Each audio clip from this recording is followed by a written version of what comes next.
జై శ్రీరామ్. నేను మీ ధనుంజయ్ హిందూ. ఈ వీడియోలోని కంటెంట్ మీకు నచ్చినట్లయితే సబ్స్క్రైబ్ చేసుకోండి. మహాసామ్రాజ్యాలను వేటాడిన వేటగాడికి ముచ్చెమటలు పట్టించిన రాజసింహం, చిన్న వయసులోనే విశ్వవిజేతగా నిలిచిన రాజు అలెగ్జాండర్.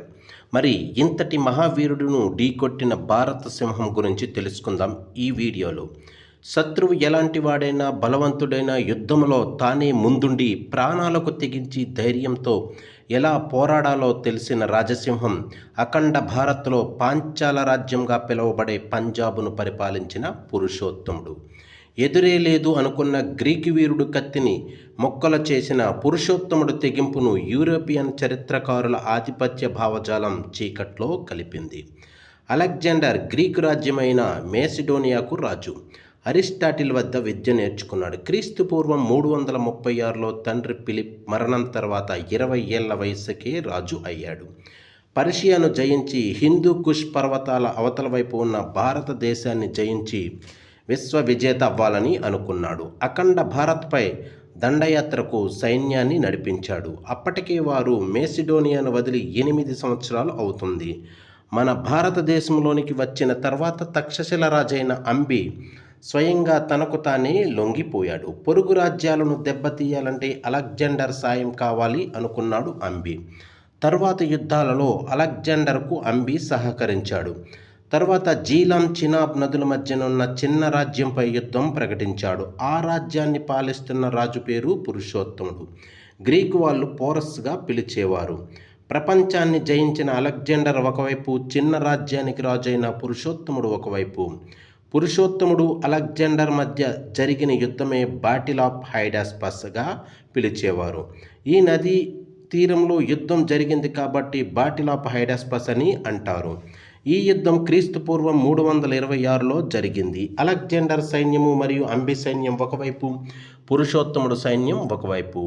పురుషోత్తముడి రాజ్యం జీలాం, చినాబ్ నదుల మధ్య ఉంది. ఈ రాజ్యంపై దాడి చేయాలంటే ఏదో ఒక నదిని దాటాలి. పురుషోత్తముడు సైన్యంలో ఏనుగులు కూడా యుద్ధం చేశాయి. తన రాజ్యం చుట్టూ ఏనుగులను పెట్టాడు. ఎందుకంటే అలెగ్జాండర్ సైన్యానికి ఏనుగులను ఎదుర్కోవడం మొదటిసారి. అలెగ్జాండర్ వర్షాకాలం అయినంత వరకు జీలాం నది వద్ద సైన్యాన్ని ఉంచాడు. కొద్ది రోజుల తర్వాత అలెగ్జాండర్ వారి సైన్యంలో ఒకరికి అలెగ్జాండర్ వేషం వేయిస్తాడు. పురుషోత్తముడికి అనుమానం రాకుండా కొంత సైన్యాన్ని తీసుకొని నదిని దాటి దాడి చేయాలని అనుకున్నాడు. కానీ నది దాటే మధ్యలో వారికి అడ్డంకులు వస్తాయి. నదిని దాటుతున్నట్లు పురుషోత్తముడికి తెలుస్తుంది. పురుషోత్తముడు వెంటనే కొడుకుతో కొంత సైన్యాన్ని అలెగ్జాండర్ దగ్గరికి పంపిస్తాడు. పురుషోత్తముడి కొడుకును అలెగ్జాండర్ చంపేస్తాడు. అలెగ్జాండర్ తన సైన్యానికి లేఖ రాస్తాడు. లేఖలో సైన్యాన్ని 3 భాగాలుగా చేయమని సేనాధిపతులను ఆదేశిస్తాడు. 3 భాగాలుగా విడిపోయిన సైన్యం నదిని దాటడానికి ప్రయత్నిస్తాయి. ఇంకోవైపు అలెగ్జాండర్ పురుషోత్తముడి వైపు వెళుతూ ఉంటాడు. అన్ని వైపుల నుండి అలెగ్జాండర్ యుద్ధం చేయిస్తాడు. అలెగ్జాండర్ పురుషోత్తముడి వైపు వెళుతుండగా సైన్యము ఏనుగులు దాటికి వణికిపోతారు. ఈ దాడులలోనే అలెగ్జాండర్కు ఇష్టమైన గుర్రం చనిపోతుంది. ఈ గుర్రం పేరు బుసిపెలస్. తక్షశిల రాజు అంబి సహాయం చేస్తాడు. దీనితో బాణాలతో, కత్తులతో ఏనుగుల కాళ్లను నరుకుతారు. ఏనుగులను దాటి ముందుకు వెళతారు. పురుషోత్తముడు చాలా భీకరంగా యుద్ధం చేసి చివరికి ఓడిపోతాడు.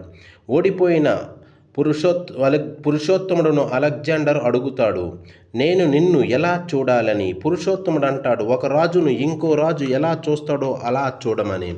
దీనితో అలెగ్జాండర్ మెచ్చుకొని తన రాజ్యాన్ని తనకి ఇవ్వడమే కాకుండా గొప్ప స్నేహితుడిగా మారుతాడు. మన చరిత్రకారులు అలెగ్జాండరు పురుషోత్తముడి చేతిలో ఓడిపోతాడని అంటారు. మన భారత్ను వదిలి వెళ్ళిపోతాడు. బాబిలోనియాలో క్రీస్తు పూర్వం 323లో మరణిస్తాడు. అలెగ్జాండర్ మరణించిన తరువాత అతని సైన్యాధికారి యాడమస్ క్రీస్తు పూర్వం 321-315 మధ్య పురుషోత్తముడును దొంగచాటుగా హత్య చేస్తాడు. పురుషోత్తముడు యుధవంశానికి చెందినవాడు అని అంటారు. విదేశీ రాజులను ఎలా గడగడలాడించాలో భావితరాలకు నేర్పిన యోధుడు. మన భారతదేశ చరిత్రలో పురుషోత్తముడుకు దక్కవలసిన స్థానం దక్కలేదు. జై హింద్. భారత్ మాతా జై.